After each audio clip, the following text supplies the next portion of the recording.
eu os convido a abrir suas Bíblias no livro de Deuteronômio, no último capítulo.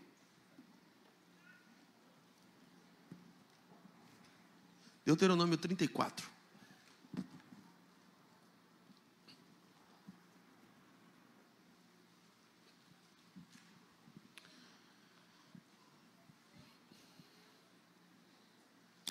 Deuteronômio 34.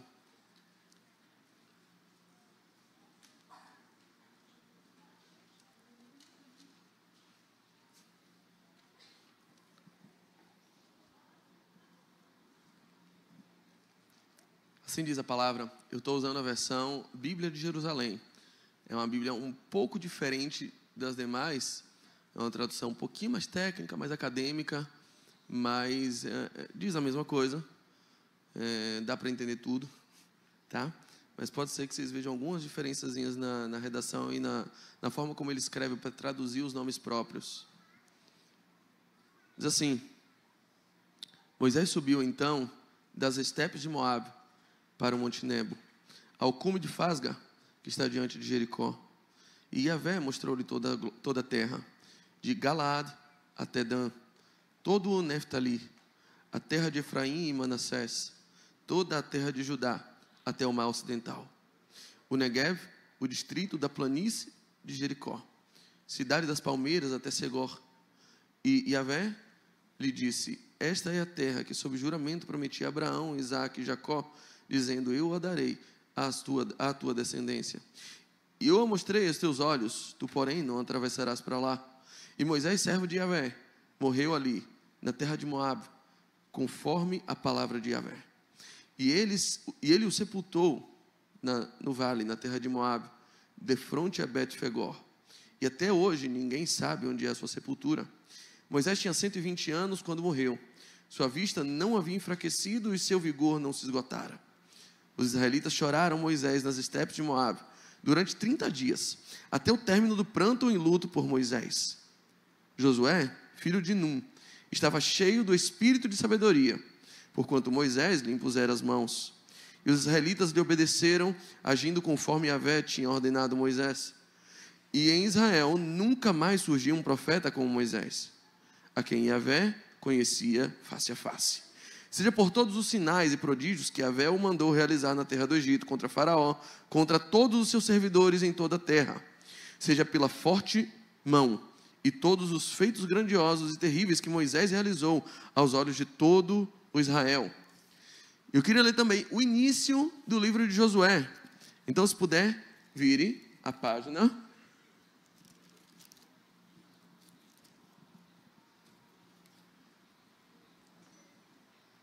E assim se inicia o livro de Josué, capítulo 1. Depois da morte de Moisés, servo de Yahvé, Yahvé falou a Josué, filho de Num, o auxiliar de Moisés, e lhe disse: Moisés, meu servo, morreu. Agora levanta-te, atravessa este Jordão, tu e todo este povo, para a terra que dou aos israelitas. Todo lugar que a planta dos vossos pés pisar, eu vos dou, como disse a Moisés. Desde o deserto e até o Líbano, e até o grande rio, o Eufrates, toda a terra dos hititas e o grande mar, no poente do sol, será o vosso território. Ninguém te poderá resistir durante toda a sua vida. Assim como estive com Moisés, estarei contigo, jamais te abandonarei e nem te desampararei. Ser firme e corajoso, porque farás esse povo herdar a terra que a seus pais jurei dar-lhes. Tão somente ser de fato firme e corajoso, para teres o cuidado de agir segundo toda a lei que te ordenou Moisés, meu servo. Não te apartes dela, nem para a direita, nem para a esquerda, para que triunfes em todas as tuas realizações. Que o livro desta lei esteja sempre nos seus lábios. Medita nele dia e noite, para que tenhas o cuidado de agir de acordo com tudo que está escrito nele. Assim serás bem-sucedido nas tuas realizações e alcançarás êxito. Não te ordenei eu ser firme e corajoso? Não temas e não te apavores, porque Yahvé, o teu Deus, está contigo por onde quer que andes. Aleluia. Glória a Deus. Que o Senhor nos abençoe em sua palavra. Meus amados, você poderia Você consegue elencar, você consegue identificar qual foi o auge da tua vida, o melhor momento da sua vida, os melhores dias, o momento onde você mais viu milagres, onde você mais colheu realizações, conquistas. Eu falo com pessoas saudosas, pessoas que viveram o auge da sua conquista, o auge do seu vigor, o auge da sua vida, a melhor fase da sua existência há algum tempo e talvez esteja com saudade desse momento. Possivelmente tem gente aqui que hoje vive a melhor fase da vida. Gente que colhe hoje os melhores frutos, que vê aí o seu auge de vigor, vê a melhor fase, mas eu estou falando também com gente que já não está mais naquele auge, que já vive um certo declínio, que vive talvez um momento que você olha para trás e diga, eu tenho saudade de uma época em que eu era feliz e sabia, ou talvez não sabia tanto, mas hoje eu penso que feliz mesmo eu era naquela época. O texto que a gente leu fala do fechamento de uma série de 5 livros. Os primeiros 5 livros da Bíblia são conhecidos como Pentateuco: Gênesis, Êxodo, Levítico, Números, Deuteronômio. Aquilo que, em compilação, os judeus conhecem e chamam por Torá. Os livros da lei. Os livros em que a gente vai acompanhando uma sagas de patriarcas que recebem promessas de Deus, direcionamentos de Deus, sobretudo rumo a um fato, a terra prometida. Deus chama Abraão e inaugura uma expectativa que a gente vai desenvolvendo ao longo de toda essa leitura. Sai da tua terra, da tua parentela, farei de ti uma grande nação e mostrarei uma nova terra para vocês. Deus faz uma promessa, consolida uma profecia de que o povo alcançaria uma terra. E você começa a ler e desenvolve, a terra vai chegar, a terra vai chegar, vai chegar, vai chegar, vai chegar, e a gente vê passar Gênesis, a gente vê passar Êxodo, percalços acontecem, a campanha vai acontecendo, tem uma derrota aqui, um triunfo ali, tem um negocinho ali, uma batalha, outra, e vai acontecendo, passa por Levítico, passa por Números, chega em Deuteronômio, e parece que vai chegar. A gente está caminhando, chegando no capítulo 34, é agora. Está na cara do gol. E na hora de Galvão gritar, é hexa, Moisés morre. Moisés morre, e a Bíblia diz assim, ó, para não ficar, a gente achando, estava na hora de Moisés, o bichinho, né? Chegou a hora. Cumpriu a sua sentença, sofreu do mal irremediável, como diria Chicó, em Alto da Compadecida. Não, o texto diz claramente, Moisés estava forte, os seus olhos não haviam escurecido, o povo não esperava uma morte repentina. Moisés ainda dava um caldo, Moisés ainda tinha vigor, do nada, parece que na hora que o Brasil vai colocar a mão na taça, aguenta só mais 4 minutos, Casemiro não puxa a camisa de Modric, e vem a tragédia. No final do livro, a Croácia empata. E a tragédia está feita. Você percebe que a saga de caminho à terra prometida termina sem terra prometida? O Pentateuco parece que acaba antes da hora. Moisés, na hora de fazer o gol, segura mais 4 minutos, meu filho. Não, gol da Croácia. Moisés morreu. E é uma tristeza monstruosa. O último capítulo é uma ode à vida de Moisés. A tradição atribui a escrita desses livros a Moisés. E parece que alguém assume o final ali só para terminar e dizer, aí Moisés morreu, the end, acabou. O filme 2001, Odisseia no Espaço, o filme dirigido como uma obra-prima de Stanley Kubrick, feito de forma graciosa, linda, mas no meio do filme, no final do filme, Stanley Kubrick morre. E aí Steven Spielberg assume os 10 últimos minutos do filme, que são, por acaso, os 10 piores minutos do filme. Acabam com o filme. O final dele é horroroso, porque é a parte onde Steven Spielberg botou a mão. Quase entra um ET ali no meio da trama, porque é só isso que ele sabe falar. Parece que alguém assume ali o final e faz uma ode a Moisés. Nunca Israel teve um homem igual a Moisés. Nunca houve um homem que conversasse com Deus como Moisés conversava, face a face. Nunca houve um período de Israel que alguém se levantasse com tamanho poder, braço forte, inteligência, capacidade, perspicácia, espiritualidade. Nunca Israel experimentou tantos milagres como no período de Moisés. Parecia que Israel estava penoso, saudoso, se despedindo da sua era de ouro, dos milagres, da abundância de poder, do mar se abrindo, da rocha brotando água, de águas amargas que com um pedaço de madeira vira doce. Israel estava se despedindo disso. Com Moisés partia a expectativa de que tudo era possível. Com Moisés partia aquele sentimento de que, meu irmão, com esse cara aqui vai dar bom. Moisés estava se despedindo. Era uma situação penosa para o povo. Os judeus, eles têm tradição de celebrarem o luto por uma perda de 7 dias. Essa tradição existe até hoje no judaísmo. Naquele dia que Moisés morre, o povo chorou por 30 dias. É o maior choro por uma pessoa que a gente vê espontaneamente na Bíblia. 30 dias o povo chorava, sem parar. Deus tem que esconder o corpo de Moisés. Deus mesmo sepulta. Deus sepulta o corpo de Moisés e o esconde. Ninguém até hoje sabe onde é que está. Ninguém. Possivelmente para que o corpo dele não fosse adorado. Tamanha era a devoção que aquele povo tinha a Moisés. Moisés agora é morto. E a terra prometida não chegou. E aí, se eu fosse organizar os livros da Bíblia, fosse fazer minha organização temática, claro que não pediram a minha opinião, mas se pedissem, eu ia dizer, não dá para ter um Pentateuco, tem que ser um Sextateuco. Vamos terminar essa história aí, meu velho. Muitos teólogos dizem que Josué é o 6º livro do Pentateuco, é o 6º dos 5, que é o fechamento, é a coroação, é o hexa, é a parte onde ele levanta a taça, meu velho. A terra prometida chegou, mas chegou só no livro de Josué. É o momento da coroação. Esse é o livro.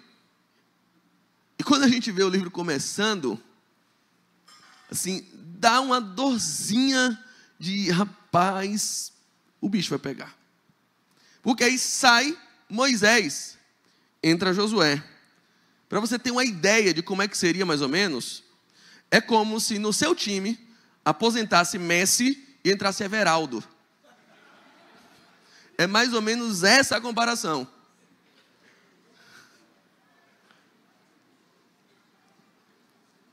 Passou o ódio já? Pronto, vamos voltar. É tipo isso.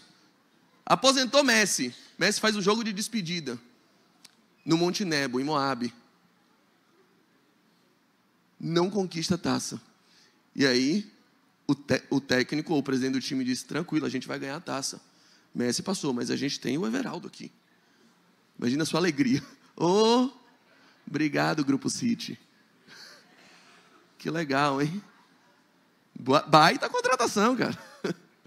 Assume Josué. O que a Bíblia vai falando quem é Moisés? Alguém sabe o nome do pai de Moisés? Alguém sabe? Pode falar, alto. Anrão.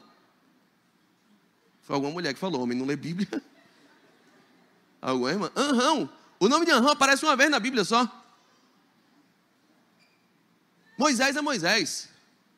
Moisés é o cara. Moisés está ali se apresentando, eu sou eu.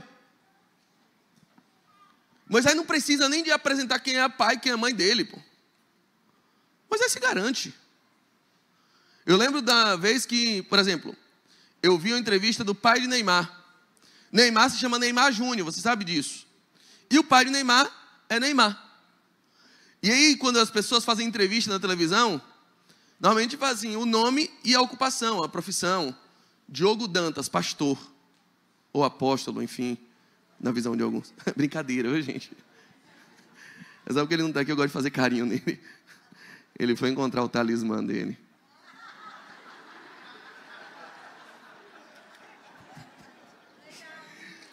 Beijo, reverendo.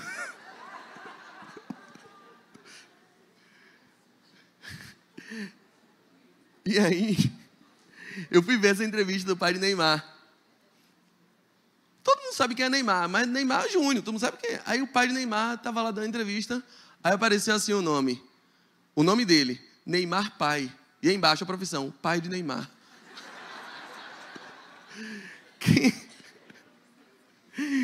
Tio, ele tem que identificar de quem. Você vê que Moisés é Moisés. Mas você vê Josué, quem é Josué? Josué é filho de Num. Parece cidade interior, Tonho de Rufino. Zefa de Zezinho. É assim, Josué é um cara que veio do interior.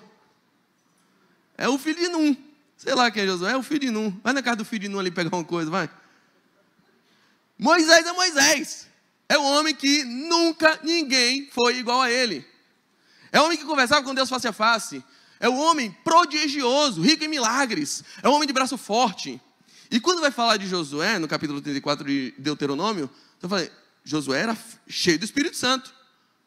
Mas porque Moisés impôs as mãos sobre ele. Você está vendo a tragédia que está vindo aqui? Tem tudo certo para dar errado. O povo não consegue superar isso. Parece que Moisés não deixa alguém à altura dele.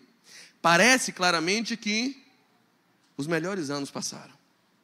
O período de glória passou. O período do milagre cessou. O período áureo já foi. O livro de Josué começa com Deus.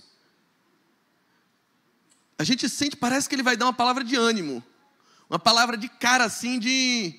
Olha, os milagres vão voltar a acontecer. Eu vou te fazer tão poderoso quanto Moisés. Eu vou ressuscitar Moisés. Vou terminar isso aqui. Dar uma levantadinha nele para ele chegar e morrer de novo. Só que aí quando a gente lê o capítulo 1, verso 1, Deus aparece para Josué e diz assim, Josué, é o seguinte, Moisés morreu. Moisés está morto. Já chorou demais. Deus vem com um choque de realidade que bate na caixa dos peitos do povo assim e sentem. Moisés morreu. Seria bom se ele não tivesse morrido, né? Seria legal, mas morreu. Morreu. Ninguém começa um casamento pensando no dia do divórcio. Ninguém programa acidentes. Eles simplesmente acontecem. Por isso são acidentes. Ninguém pensa, abre um CNPJ pensando já no dia da falência. Ó, quando falir isso aqui vai ficar... Ninguém faz isso. A gente constrói os castelos, projetando, sonhando, planejando, esperando que vai dar certo. Nem sempre dá. O que fazer quando você sente que a vida nunca mais vai ser a mesma depois daquele evento? Quando você vê que a vida... ela começa a ganhar outro rumo, outro contorno. E aquilo que você viveu no passado, aquela família perfeita que você idealizou, aquela carreira, aquele negócio que você tanto sonhou, pelo qual você chorou, aquela pessoa que te fez companhia por tanto tempo, já não está mais ali. E aí? Israel seguramente passou pelas etapas do luto, ainda mais com um corpo que sequer encontraram. A gente acompanhou por anos o drama do lutador de MMA, Vitor Belfort, que teve sua irmã sequestrada e nunca acharam o corpo dele. 20 anos depois, Belfort continuava fazendo campanha, acreditando que ia encontrar a irmã. A irmã nunca foi encontrada. Pensa na dor que é. A dor que o povo estava sentindo. Numa expectativa, pô, será que ele morreu? Será que ele não morreu? Não, ele vai voltar? Não vai. Israel já tinha sumido antes. Ou Moisés já tinha sumido antes. Israel ali naquela dor, com aquela esperança a qual ele se agarrava por algo que já de fato tinha passado. Deus tem que vir e dizer, Josué, é o seguinte, vamos ter essa conversa difícil agora. Moisés morreu. Infelizmente, aconteceu. Infelizmente a tragédia está posta. Absorve isso. E entra na fase da aceitação. Porque eu ainda quero fazer algo com vocês. Ainda há vida após Moisés. Ainda há vida depois do pior tombo da sua vida. Ainda há existência após o trauma. Ainda há chão para ser pisado após a queda. Deus está chamando Josué e dizendo, Josué, primeiro absorve. como diria o poeta Belchior, o passado é uma roupa velha que já não lhe cabe. Não serve mais. O passado foi glorioso, o passado foi algo prodigioso. Mas passou. Passou.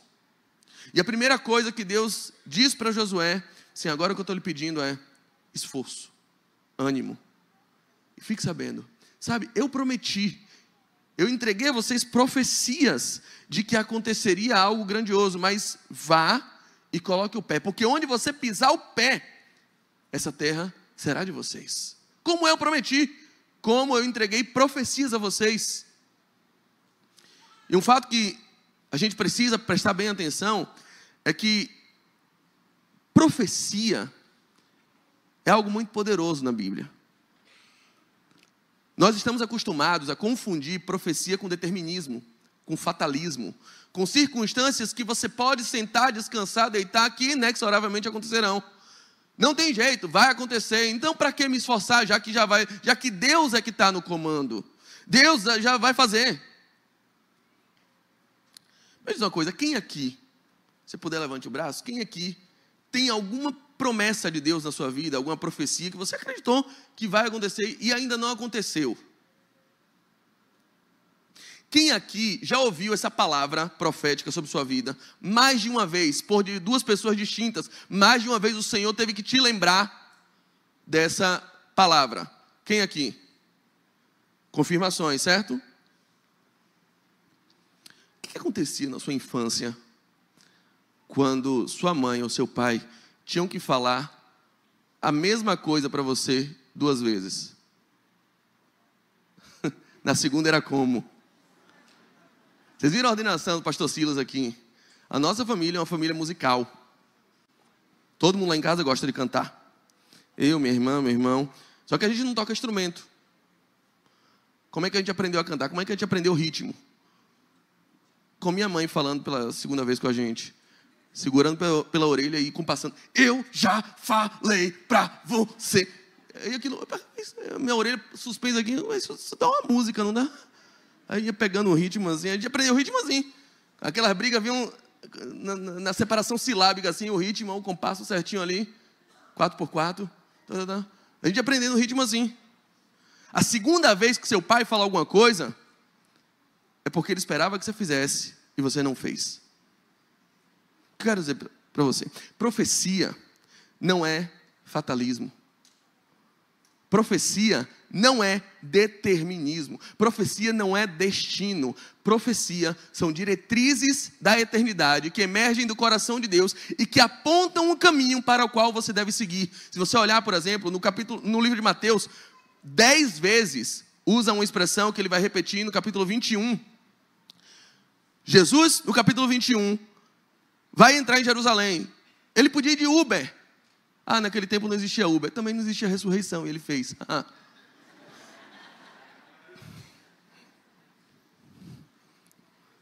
Jesus podia fazer o que ele quisesse. Ele podia ir como ele quiser, podia ir voando. Mas ele quer ir de jumento. Por que ele quer ir de jumento? A Bíblia diz, para que se cumprisse a profecia. O que Jesus identifica e nos ensina que é uma profecia? A profecia é um retrato, é como se fosse uma planta baixa daquilo que Deus desenhou para a minha e para a sua vida. E conhecendo o coração de Deus, conhecendo a vontade de Deus, conhecendo o plano profético de Deus, a profecia, eu identifico e começo a andar para aquele lugar, para que a minha vida seja uma vida profética. Jesus capta isso do coração do Pai e diz, Pai, é isso que você desenhou para mim, então é para lá que eu vou. Ele andava para que, 10 vezes essa mesma expressão, para que se cumprisse a profecia, se repete no livro de Mateus. Jesus vai caminhando voluntariamente para o lugar da profecia, entendendo qual é o projeto, qual é a planta que o Pai desenhou para ele na eternidade, e ele começa a edificar a sua vida a partir do plano de Deus. Deus agora está chegando para Josué e diz, eu já prometi, eu já profetizei, a terra é sua, mas você quer ver acontecer? Coloque o pé. Se você não colocar o pé, não vai acontecer. Mas fica tranquilo, onde você colocar o pé, eu vou lhe dar do jeitinho que eu lhe prometi. Viver profeticamente não tem nada a ver com a vida acomodada. Não tem nada a ver com a vida passiva. Tem a ver com entender o plano de Deus, saber para onde o dedo de Deus aponta e caminhar exatamente para aquele lugar. Josué está sendo convidado. Sim, Josué, fique tranquilo. E Deus usa uma expressão muito poderosa. Assim como estive com Moisés, eu estarei com você. Josué, Moisés passou. Você também vai passar. Mas eu permaneço. A empresa passou. O casamento passou. A tragédia passou. O acidente veio. Mas eu continuo aqui. Só acredite em mim, entregue a mim e levante. Coloque o pé e eu colocarei o chão. E te darei por possessão. Viver profeticamente é isso. A profecia de Deus não pode ser encarada por nós como um simples determinismo, um simples fatalismo, não. Ela tem que ser encarada como aquilo que nos impele, como aquilo que nos dá coragem, como aquilo que nos dá força, aquilo que nos dá vetor, aquilo que nos dá direção para agirmos conforme aquilo que captamos do coração de Deus. Deus desenhou uma planta para cada um de nós, gente. Deus tem um desenho da tua vida, Deus tem um projeto da tua vida, e Ele todos os dias vai revelando um pedaço disso para a gente. Cabe a você levantar e agir. Coloque o pé, para que se cumpra a profecia. É com base nisso que você é empoderado e ganha força para ir lá pegar aquele diagnóstico, para ter aquela conversa que você não se sente pronto. É entendendo o plano profético de Deus que você, mesmo sem forças, se levanta e vai fazer aquela cirurgia que você tem que fazer e você está adiando. Coloca o pé. Ele vai te dar a terra, conforme Ele mesmo prometeu. Não adianta mais fugir. Deus às vezes tem que dar esse choque de realidade na gente e dizer: Moisés morreu, tá? Moisés morreu. Assim como eu fui com ele, eu vou ser com você. Mas Moisés, os milagres, tudo aquilo, não vai ter mais. É outro momento. E gente, por que Moisés não era a pessoa ideal para aquilo que Deus queria fazer? Por quê? E aqui começa a pregação. Por que não Moisés? Quem era Moisés? Se você reparar quem era Moisés, Moisés é o homem que o povo a todo momento repete: esse é o homem que nos tirou do Egito. É um líder nato. É um monstro da gestão. É um influenciador. É um cara que arrebanha uma multidão. É um cara que é obedecido pelo povo. É um homem de traquejo, é um homem de visão. Mas reparem, no capítulo 32 de Êxodo, Moisés sobe no monte e fica ausente durante um bom tempo. O povo considera que Moisés havia morrido. E, na falta de Moisés, eles resolvem criar um Deus.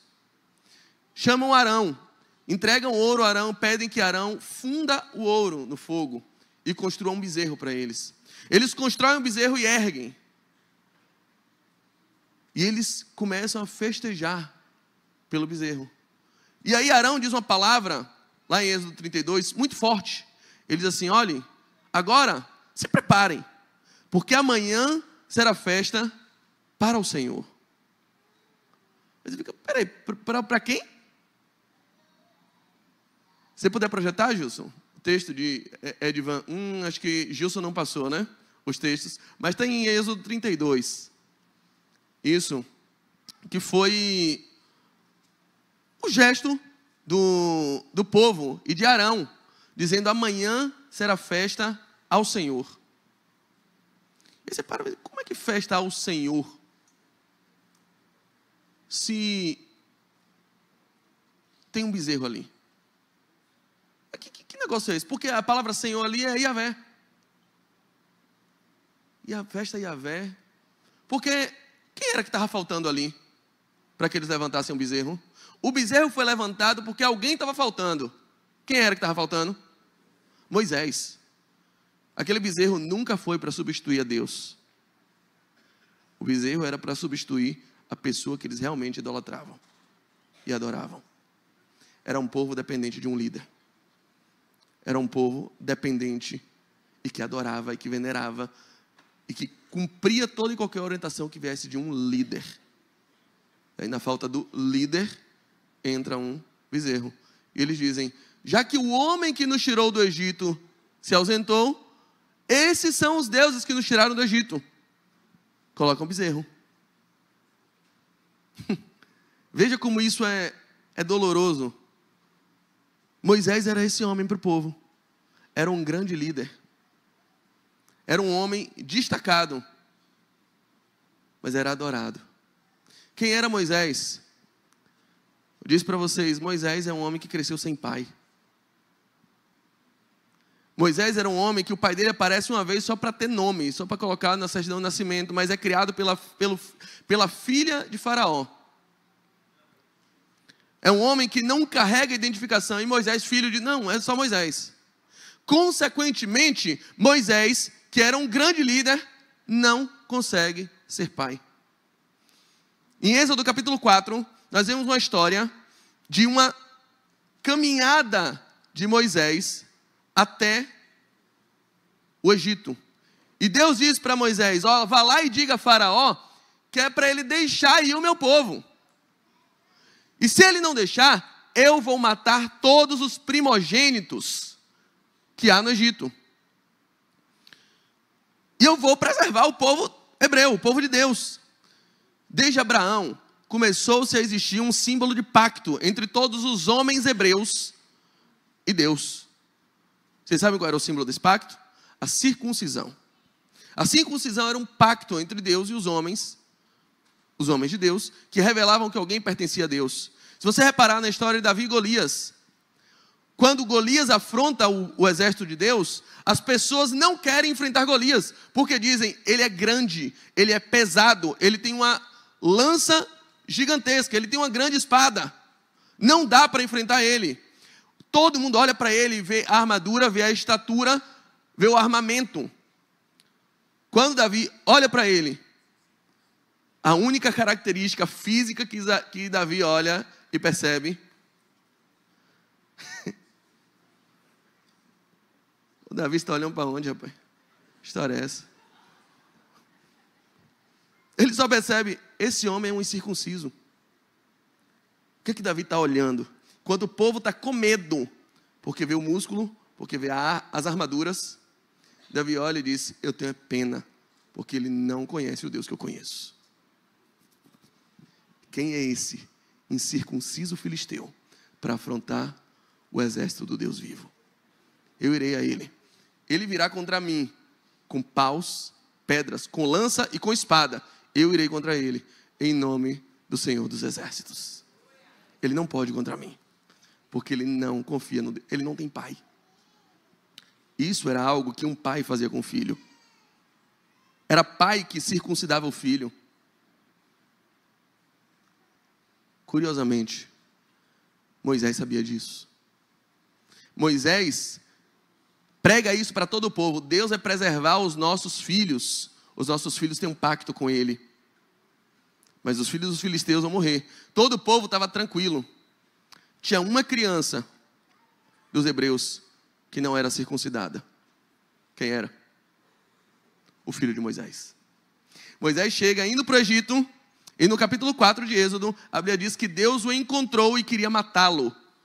Algumas versões parecem traduzir como Deus querer matar Moisés. Mas no hebraísmo a gente faz uma interpretação, e me parece que a melhor leitura é que Deus queria matar o filho de Moisés, que não era circuncidado. Ele estava indo para o Egito para ver uma matança de primogênitos. E o primogênito dele não tinha circuncidado, não tinha pacto com Deus, segundo a ordenança do próprio Deus. A mulher dele, Zípora, toma uma pedra, circuncida o menino e joga o prepúcio nas partes íntimas de Moisés, dizendo, você é um homem sanguinário. Tanto o ritual do seu Deus, veja, ela é uma midianita. Ela não sabia o costume que Moisés deveria saber. Ela joga. O filho de Moisés é o único homem na Bíblia circuncidado pela mãe. Posteriormente, em Juízes capítulo 18, a gente vai ver a história de um homem chamado Mica. Mica é um homem que rouba a mãe e compra ídolos, que a Bíblia chama de ídolos do lar, e faz um templo, um santuário para aqueles ídolos, e contrata um sacerdote, um levita, para fazer o culto àqueles ídolos. E o templo está bombando, até que chega uma outra tribo, a tribo de Dan, e passa pela casa de Mica, vê aquele templo, vê aquele ídolo, rouba o ídolo, e suborna o sacerdote, faz uma proposta melhor, para que ele vá adorar junto com os danitas. E o sacerdote sai e deixa Mica quebrado. Um sacerdote corrompido, idólatra, que lida por dinheiro. Aí vem o plot twist. Aquele homem, aquele sacerdote, está em Juízes 18, era filho de Gerson. E Gerson, filho de Moisés. É o neto de Moisés. Em Êxodo capítulo 18, Moisés está pelo deserto, caminhando, peregrinando. E na hora de sair para libertar o povo, na hora de sair para caminhar com o povo, ele deixa a mulher com o sogro, junto com os 2 filhos, e diz: fica aí, que eu tenho uma missão muito importante. Ele abandona a família na casa do sogro e parte rumo à terra prometida para cumprir sua missão. Moisés é um grande líder que não sabe ser pai. Moisés é um grande líder que falha no seu primeiro e principal ministério, na sua casa, na sua família. Quem é Josué? É o filho de Num. Em primeiro lugar, Josué sabe quem é o pai dele. Segundo lugar, quem é Josué? É o homem que no capítulo 24 do livro de Josué diz ao povo: olha, vocês interagiram com diversas divindades no deserto. Se quiser servir qualquer Deus, Deus dos amorreus, heteus, jebuseus, gergazeus, quem você quiser, os cananeus, quem você quiser, podem servir. Mas tem uma coisa: eu e a minha casa serviremos ao Senhor. Aqui tem regra. Aqui na minha casa eu determino. No povo, vocês podem ficar à vontade, não tenham como interferir, mas na minha jurisdição é a minha casa, no meu ministério é a minha casa, a minha família, o meu filho, ele vai servir o Senhor. Isso é inegociável. O que é que Deus está dizendo? Para aquela missão de entrar numa terra, não bastava ser milagreiro, precisava ser pai, porque era a terra que foi prometida aos seus pais. Para entrar na terra prometida aos pais, precisava de um pai. Precisava de alguém relacional. Precisava de alguém que estivesse fazendo você suportar processos. Quem foi a primeira pessoa, isso na maioria dos casos, que te disse que você precisava trabalhar, arrumar um emprego? Quem foi? Lá em casa, o velho Peixotão. Bora? Não, viver uma vida mais honesta, rapaz. Arrumar um emprego, moleque. Isso é coisa de pai. Imagina o povo chegando na terra prometida. E aí a Bíblia diz que quando eles chegam lá, o maná cessa. Aí o primeiro dia, sim, rapaz, não teve maná hoje não. Teve, não sei se foi o de ontem, esse pão é dormido, não sei. Amanhã vamos ver. Aí chega no outro dia, não tem maná de novo. Aí o povo, será que está em recesso no céu? Não sei, feriado lá, estendeu, enforcou. Era quinta, hoje é sexta. Aí veio o sábado. Sábado também já não tinha maná, já não abria mesmo. Nem prazo de alimentação. Aí domingo, não está rolando não. Será que deu problema na máquina de maná lá? Uma semana depois, a mulher olha para o marido e vai dizer: amor, eu acho que tu vai ter que arrumar um emprego, viu? Eu acho que a gente vai ter que trabalhar. Aí vem um processo. Porque até agora eles não precisaram trabalhar. Por quê? Porque tinha milagres. Deixa eu dizer uma coisa. Boa parte dos clamores que nós fazemos por milagres das vigílias de poder que a gente faz para buscar milagre, dos pedidos incessantes para que Deus opere milagres, não passam de insubordinação aos processos de aprendizado que Deus quer nos submeter. Você pede tanto milagre porque você não quer viver o processo de maturação. Quando eu era criança, com 9 anos eu estava na 5ª série. Eu era bem adiantado. E estando na 5ª série, a gente teve a oportunidade de estudar numa escola melhor. Colégio Uquiba, finado Uquiba, no Canela, perto do Marista. E por que a gente conseguia estudar naquela escola? A gente era muito pobre, a gente morava em Vista Alegre e estudava no Canela. Era a escola que a gente tinha bolsa. Meu pai era professor de lá. Então a gente podia estudar lá. A escola que meu pai não podia pagar, mas estava lá, a gente tinha bolsa. E era muito difícil porque meu pai não tinha como me levar para a escola, minha mãe também não tinha como me levar, ambos trabalhavam. Nenhum transporte escolar faria aquele trajeto. Canela, Fazenda Coutos. Não era uma linha muito popular. E a gente tinha que ir no bom e velho busão. Eu com 9 anos de idade, saindo de casa de ônibus sozinho para ir para a escola. Na primeira semana, eu fui assaltado. Ainda tomei tapa de ladrão. E eu cheguei em casa e chorei. Meu pai me abraçou e ficou lá abraçado comigo uns 5 minutos. Minha mãe também, aquele drama. E eu contei, meu pai, foi horrível e tal. Aí meu pai, meu filho, Salvador tá demais. Violência, não sei o quê. Mas assim, só para lembrar, tem uma coisa. Amanhã você vai de novo, tá? Pera aí, velho. Como assim? Vou de novo aonde? Vai. Mesmo ônibus, mesmo ponto. Você viu aquele malandro, corra. Perna para que te quero. Dê seu jeito. Mas eu não tenho como tirar você dessa escola. É a melhor escola que você pode estudar. Eu não tenho como pagar outra. É lá que eu dou aula. E é esse processo que você vai ter que passar. Eu juro que eu queria um milagre. Meu pai compra uma casa mais perto. Meu pai vai traz uma escola melhor para cá. Não dava.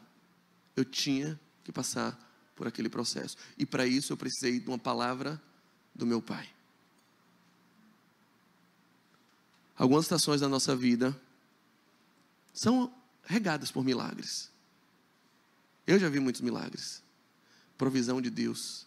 Mas existem estações onde os milagres cessam. Existem fases da vida que Deus não quer te ensinar por meio de milagres. Que Deus quer te ensinar por meio de relação, processo e amadurecimento. Sem processo você não cresce. Sem esses ensinamentos, a gente não desenvolve. Deus está falando com Israel, levanta. Você viveu algo terrível. Moisés morreu. Mas eu não morri. Eu estou aqui. E agora levanta. Levanta, se erga. Busca uma nova solução, porque eu vou estar aqui. Gente, no período de Josué, milagres aconteceram também. O povo experimentou muito milagre também no período de Josué, mas nunca mais como o de Moisés. E o povo estava sendo levado não a sentir saudade do período dos milagres, mas para criar uma identidade de pessoas maduras, desenvolvidas, em estado de maturidade, com base numa relação bem construída. Um pai ensinando os filhos a trabalharem. E sim, pode ser que hoje eu esteja falando com gente que tomou o pior tombo da vida. Com gente que ainda não superou o que passou. A relação que deu errado. O papel do divórcio assinado. O fechamento, a entrega das chaves para o dono. Aquele dia que te marcou como a morte do seu Moisés. E que você orou por um milagre e o milagre simplesmente não veio. Eu tenho aqui hoje a consciência de que tem um pai nos abraçando. E dizendo, você vai sim. Você vai levantar. Eu estou aqui para te abraçar. Para te consolar. Mas para te dizer, eu não te mandei. esforça-te. Tenha bom ânimo. O adolescente e a criança também são duas fases da vida que ganham os estirões. Os bebês e os adolescentes. E às vezes o adolescente, ele acorda com dor no corpo todo. Não fez nada no dia anterior, mas no outro dia, bora, parece que a mamãe, estou quebrado aqui. Parece que passou um trator em cima do meu corpo. E aí você imediatamente diz para ele o quê? Larga de frescura, menino. Faz nada da vida. Não dá comida a um pinto. Trabalho, faz nada, levanta. Eu vou dizer para você, ele não está mentindo, tá? O corpo dele de fato está moído. Como a criança que às vezes não tem frio, não tem fome, não é fralda suja, mas acorda chorando. Porque o corpo inteiro dela dói. São as chamadas dores do crescimento. A dor do crescimento é uma das piores dores que alguém pode sofrer na sua estrutura óssea. O corpo está sendo esticado assim, o osso está esticando e ela sabe chorar. E não tem remédio para isso, tá? A medicina diz que o remédio adequado para a dor do crescimento é colo. É colo de mãe, colo de pai. Eu posso estar falando realmente com algumas pessoas que estão enfrentando essas dores. A dor de um Deus que está dizendo, não vou operar milagre, não. A dor de um Deus que está ali negando milagres, porque está te convidando a crescer. E crescer dói muito. Crescer realmente dói muito, mas é aquilo que lhe empodera diante de uma palavra profética, para que você levante e vá encarar aquela situação da qual você tem fugido tanto. Levante e coloque o pé. E tome posse da terra que você não se acha digno, não acha que vai dar certo. Para que você entre em uma nova estação na sua vida, os milagres têm que acabar. E você ainda está, mas se eu ouvir esse milagre eu vou acreditar. Não vai, porque a todo momento da história a gente testemunha que milagres não produzem fé. Nenhum povo na história viu tanto milagre quanto aquele. Nenhum povo foi tão incrédulo quanto aquele, tão murmurador quanto aquele. Milagre não produz fé, mas o inverso é verdadeiro. Fé produz milagres. E o maior milagre que precisa acontecer agora é você levantar e compreender qual é o coração de Deus para a sua vida. Colocar o pé, confiante que Ele vai colocar o chão. Eu já quero encerrar. E para isso eu preciso te dizer que hoje o meu clamor não é por milagres.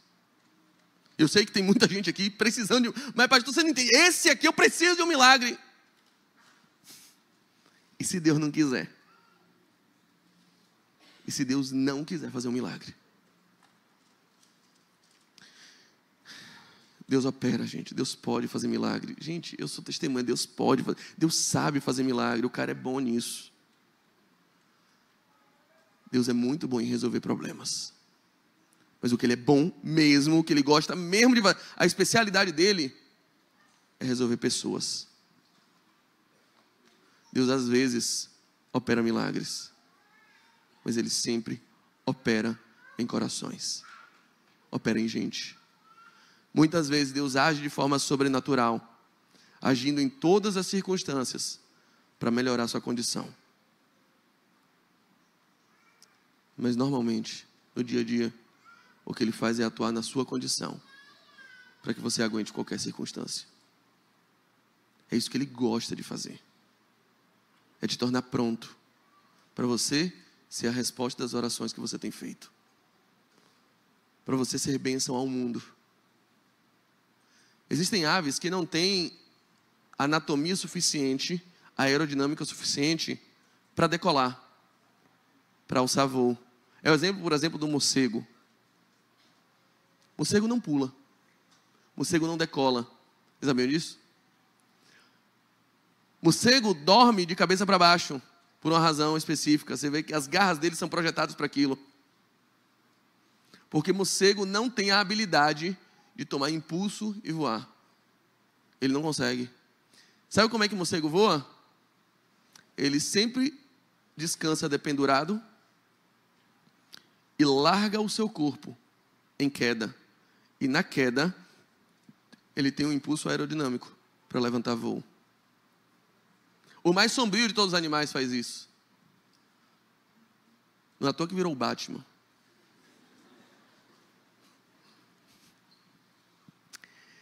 E se você, meu irmão, minha irmã, está se deparando com a face mais sombria da sua personalidade, está se encontrando com alguém que você não sabia que era, você que tem acumulado choro, acumulado pranto, e tem reclamado de Deus, porque os milagres que você esperava não caíram. Eu creio num Deus, não que vai fazer você levitar do nada, que vai te levar a voar assim, não. Mas eu creio num Deus que pode fazer da sua pior queda, do seu pior tombo, do desmoronamento da sua essência, do seu ser, dos seus sonhos, dos seus projetos, que pode fazer dessa queda a válvula propulsora para você dar um mais belo voo de toda a sua vida. Deus pode te empoderar para isso, para transformar a sua queda em um momento de reconstrução. Moisés morreu. Josué passa também. Os milagres passam. Mas Deus está aqui, te abraçando, te fortalecendo, redimindo suas lembranças, ressignificando sua história. Josué está aí para dar continuidade. Nada será como antes. Eu não estou aqui para pregar de forma irresponsável. Não vai ser mais igual já foi. Pode ser que o que passou, pode ser que ele não ressuscite a relação. Pode ser que você de fato tenha que repensar a sua carreira, tenha que viver uma nova estação, uma nova perspectiva. Aquela comunidade que você frequentava mudou. As pessoas mudam, as coisas mudam, as estações mudam. Mas o mesmo Deus que atuou no passado, Ele continua atuando hoje. Mas Ele está te convidando para crescer, ainda que doa. Ele está te convidando a colocar o pé, ainda que pareça incerto. Eu já te prometi, eu já profetizei. Agora vá e pise. Onde você pisar, vai ser seu. Eu não te prometi, só se esforce e tenha bom ânimo. Até o seu tombo, até sua perda, até seu trauma, nas mãos dele, podem ser ressignificados. Importar no voo mais lindo, no voo de reconstrução, que você jamais daria se ele não te largasse, se ele não soltasse e dissesse: pode cair, eu vou te dar poder para voar. Fica de pé.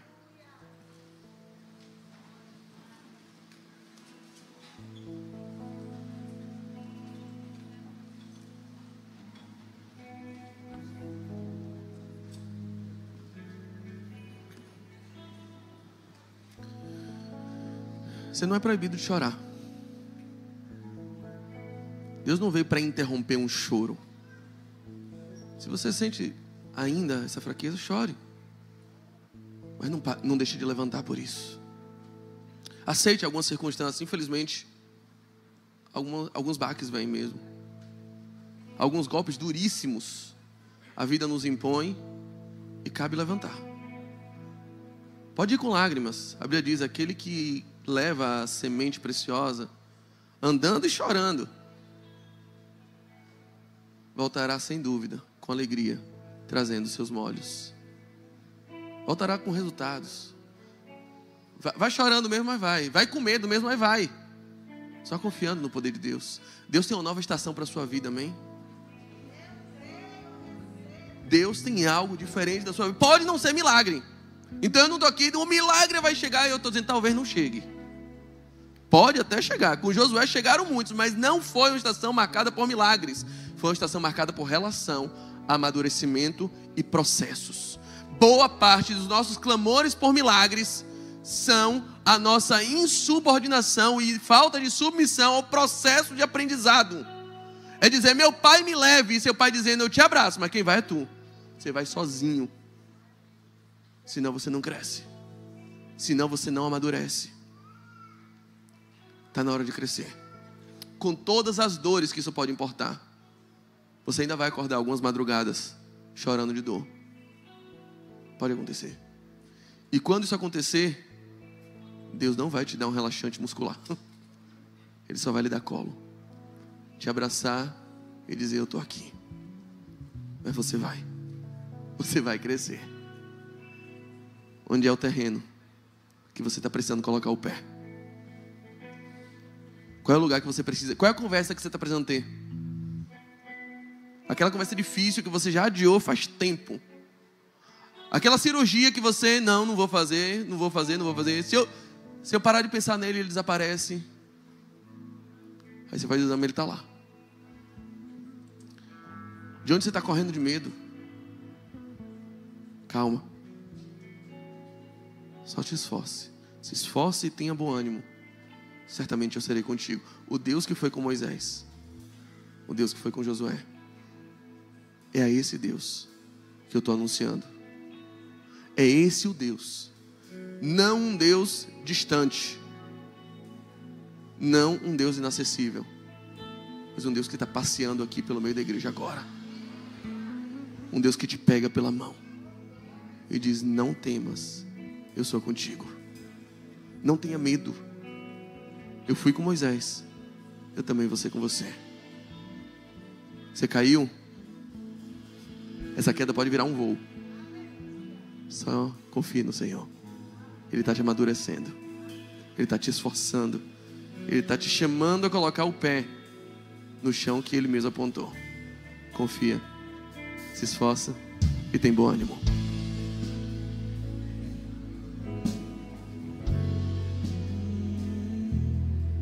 Minha fé não está firmada nas coisas que podes fazer. Eu aprendi a te adorar pelo que és. Dele vem o sim, o amém. Somente dele, mais ninguém. A Deus seja o louvor. Se Deus fizer, Ele é Deus. Se não fizer, Ele é Deus. Se a porta abrir, Ele é Deus. Mas se fechar, continua sendo Deus. Se a doença vier, Ele é Deus. Se curável for, Ele é Deus. Se tudo der certo, Ele é Deus. Mas se não der, continua sendo Deus. Minha fé não está. Oh, eu aprendi a te adorar pelo que é. Dele vem o sim, o amém. Somente dele, mais ninguém. A Deus seja o louvor. Se Deus fizer, se não fizer, se a porta abrir, mas se fechar, continua sendo Deus. Se a doença vier e se curável for, se tudo der certo, Ele é Deus. Mas se continua sendo Deus. Eu não adoro pelo que Ele faz, eu adoro pelo que Ele é. Acho que houver, sempre será Deus. Eu não adoro pelo que Ele faz, eu adoro pelo que Ele é. Acho que houver, sempre será Deus. Se Deus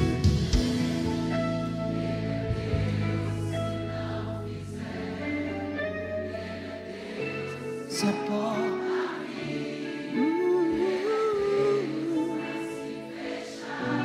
Continua sendo, se a doença vier.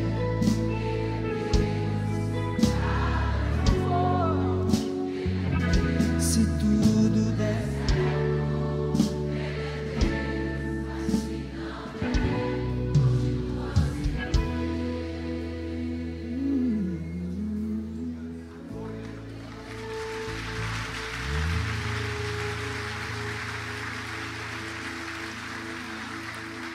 Muitas vezes não é a palavra que a gente mais sonha em ouvir.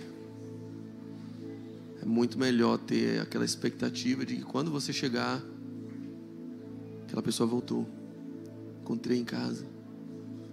Bateu a chave, o carro ligou de novo. De que o defeito foi embora, de que a provisão veio, olhei na conta. E são lindos esses testemunhos. Deus pode fazer isso. Pode. Mas e se Ele não fizer? Não quer dizer que Ele não está fazendo nada. Se Ele não fizer o que você pede, não quer dizer que Ele não está fazendo nada. João Batista está encarcerado na prisão, esperando que Jesus libertasse ele. Jesus chega em Lucas capítulo 4, na sinagoga, num dia de sábado, abre o texto de Isaías e diz: o Espírito do Senhor Jeová está sobre mim. Ele me impeliu a pôr em liberdade aqueles que estão presos. João Batista ouve do cárcere e diz: opa, ele vai me libertar. O habeas corpus está chegando. Segura aí, Gilmar Mendes. Está chegando. E aí passa dia, não chega. Ele continua preso. E ele manda 2 pessoas perguntarem: vá lá, pergunta a ele se é ele mesmo que a gente espera ou vem outro. Se é advogado, está demorando. E eles vão e perguntam: és tu mesmo aquele que esperávamos ou vem outro? Jesus entende e diz assim: vá lá e digam a João: os cegos vêm, os coxos andam, os mortos são ressuscitados, aos pobres é anunciado o evangelho do reino. Ou seja, diga para João que ele está tristinho porque ele está focando naquilo que eu não estou fazendo. Mas deixa eu te mostrar aquilo que eu estou fazendo. Começa a olhar para aquilo que eu estou fazendo. Se ele não fizer o que você está pedindo, não quer dizer que ele não está fazendo nada. O maior milagre que precisa acontecer hoje é a transformação do seu coração. Ele pode não restaurar a saúde financeira da fábrica, a saúde financeira. Ele pode não melhorar suas vendas, mas ele vai mudar teu caráter. Ele vai suprir sua carência. Você vai deixar de ser essa pessoa tão maleável. Você vai deixar de ser essa pessoa tão pobre de caráter. Ele pode mudar sua essência. Ele está te chamando para crescer. Às vezes você está querendo um milagre e Ele só está querendo processo. Não se engane. Ele é Pai. E Pai faz isso. Pai de verdade faz isso. Ele vai te abraçar.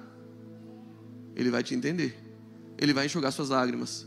Mas acaba esse culto, Ele vai dizer: agora levante, porque amanhã você vai de novo. Debaixo da minha palavra, mas vai. Só assim você vai crescer. Só assim você vai amadurecer.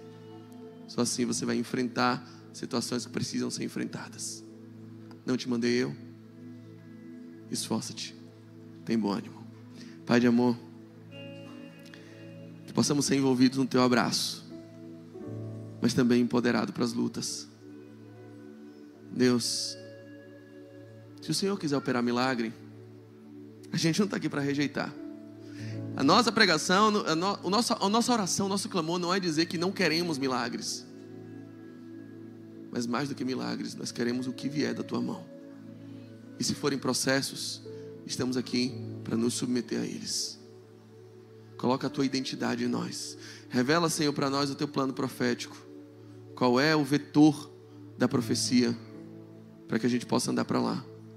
Pai, dá a direção necessária para que a gente não estacione e não fique eternamente igual a criança que se recusa a crescer, clamando para que o nosso Pai solucione problemas que já era para a gente estar resolvendo.